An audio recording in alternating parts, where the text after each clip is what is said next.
നിപയിൽ ആശ്വാസം. പാലക്കാട്ട് നിപ സ്ഥിരീകരിച്ച യുവതിയുടെ സമ്പർക്ക പട്ടികയിലുള്ള 2 കുട്ടികളുടെ പരിശോധനാ ഫലം നെഗറ്റീവ്. സമ്പർക്ക പട്ടികയിലുള്ള മറ്റാർക്കും നിലവിൽ രോഗലക്ഷണങ്ങളില്ല.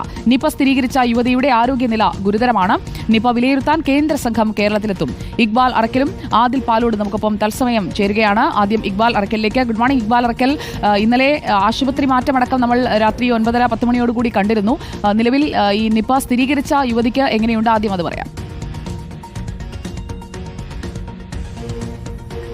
Good morning.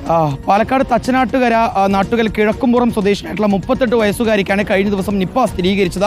ഇവർ പെരിന്തൽമണ്ണയിലെ സ്വകാര്യ ആശുപത്രിയിൽ ചികിത്സയിൽ തുടരുകയായിരുന്നു. അബോധാവസ്ഥയിൽ വെന്റിലേറ്ററിലായിരുന്നു ഈ യുവതി ഉണ്ടായിരുന്നത്.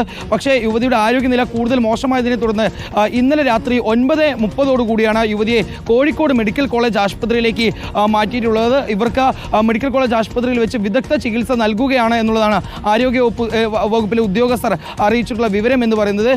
ഏതായാലും ഇവരുടെ സമ്പർക്ക പട്ടികയിലുള്ളത് 59 പേരാണെന്ന് നേരത്തെ തന്നെ ജില്ലാ കളക്ടർ ഉൾപ്പെടെ വ്യക്തമാക്കിയിരുന്നു. ഇതിന് പിന്നാലെയാണ് ഇന്നലെ ഈ യുവതിയുടെ സമ്പർക്ക പട്ടികയിലുണ്ടായിരുന്ന 10 വയസ്സുള്ള ഒരു കുട്ടിക്ക് പനി കാണുന്നത്. ഇന്നലെ വൈകിട്ടോടുകൂടി ഇവരുടെ സമ്പർക്ക പട്ടികയിലുണ്ടായിരുന്ന ബന്ധുക്കളായിട്ടുള്ള മറ്റ് 2 കുട്ടികൾക്ക് കൂടി പനി ലക്ഷണങ്ങൾ കാണുകയായിരുന്നു. ഉടൻ തന്നെ ഈ കുട്ടികളെ ആശുപത്രികളിലേക്ക് മാറ്റിയിരിക്കുകയാണ്. പക്ഷേ പരിശോധനാ ഫലം ഈ കുട്ടികളുടെ നെഗറ്റീവാണ്. നിപ്പ സാന്നിധ്യം ഈ കുട്ടികളിൽ ഇല്ല എന്നുള്ളതാണ് കോഴിക്കോട് വൈറോളജി ലാബിൽ വെച്ച് നടത്തിയിട്ടുള്ള പ്രാഥമിക പരിശോധനയിൽ ഇപ്പോൾ കണ്ടെത്തിയിട്ടുള്ളത്. അതിന് വലിയ ആശ്വാസകരമായിട്ടുള്ള കാര്യമാണ്. കാരണം ഈ യുവതിയുമായി ക്ലോസ് കോൺടാക്റ്റിലുള്ള ഏറ്റവും പ്രാഥമിക സമ്പർക്ക പട്ടികയിലുള്ളവരാണ് ഈ 3 കുട്ടികൾ.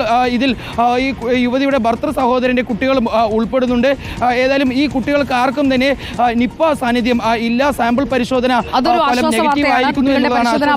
നെഗറ്റീവാണ്. Thank you Iqbal Arakkal.